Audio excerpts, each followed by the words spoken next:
এখান থেকে আপনি সার্ভিস ফর ভিজিটর্স, আপনি এই যে নিচে দেখেন এখানে সার্ভিস ফর ভিজিটর্স, এখানে ক্লিক করবেন। তো আমি এখানে ক্লিক করে দিচ্ছি। তো আমাদের মাঝে এরকম অনেক ইন্টারফেস শো করবে।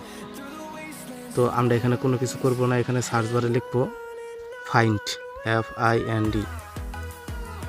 FIND, তো ফাইন্ড অ্যাপ্লিকেশন ডাটা। তো আপনি দেখতে পাচ্ছেন এখানে ফাইন্ড অ্যাপ্লিকেশন ডাটা নামে একটি লিঙ্ক এসেছে, এখানে অ্যাপ্লাইতে ক্লিক করব। তো আমাদের ভিসা বা মোফা চেক করার জন্য শুধুমাত্র পাসপোর্ট নাম্বার প্রয়োজন পড়বে। তো আমি এখানে আমার পাসপোর্ট নাম্বার দিয়ে দিচ্ছি।